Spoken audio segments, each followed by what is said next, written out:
سلێمان عەبدوڵڵا ناسراوە بە سلێمانی عەبەکە، هاوڵاتیەکی دانیشتووی شاری سلێمانیە و ماوەی زیاتر لە 70 ساڵەکاریە و پاسکیلچێتیە و ڕۆژانە ژمارەیەکی زۆر کڕیار سەردانی دەکەن بۆ کڕینی پاسکیل. پاسکیل حەز و خولیای منداڵی ئەو بووە و زۆربەی ژیانی ئەم پیاوە لەگەڵ پاسکیلدا بووە. ئێمە پاسخانەمان داناوە لە ساڵی 53ەوە دامانناوە، لە 57 وەکیلی شەریکەی بەریتانیا بوون بە واسەی براکەمەوە من بۆم ماوەتەوە. من لە تەمەنی 4 ساڵیەوە لە دوکانی پاسکیل بووم لەگەڵ براکەمە.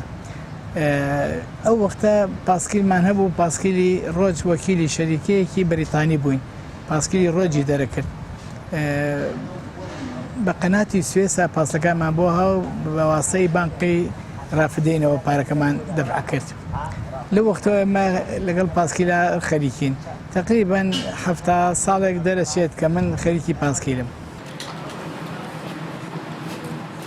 سلێمانی عەبەکە لەبارەی بازاڕی کڕین و فرۆشتنی پاسکیل لە سلێمانی قسەی کرد و گوتی: ئێستا پاسکیل لە چینەوە دەهێنین. وەرزی پاسکیل زیاتر لە وەرزی هاوین و پشووی هاوینەی قوتابخانەدایە تا ئەو کاتەی پشووی کۆتایی دێت.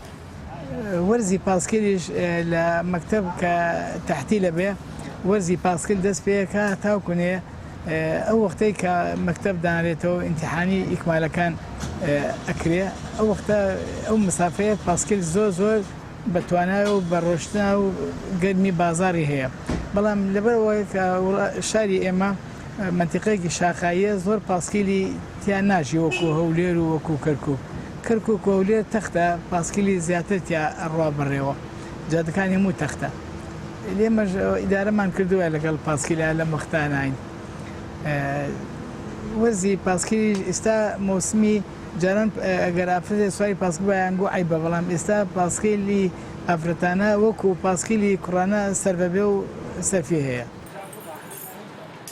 ئەم پاسکیلچێ بە ئەزموونەی شاری سلێمانی ئاماژە بەوە دەکات بەهۆی ئەوەی شاری سلێمانی لە ناوچەی شاخاوی و بەرز و نزمی زۆری تێدایە، بەراورد بە شارەکانی هەولێر و کەرکووک کە زیاتر ڕووتەختن، هاوڵاتیان لەم شارە پاسکیل کەمتر بەکاردەهێنن لە ژیانی ڕۆژانەی خۆیاندا.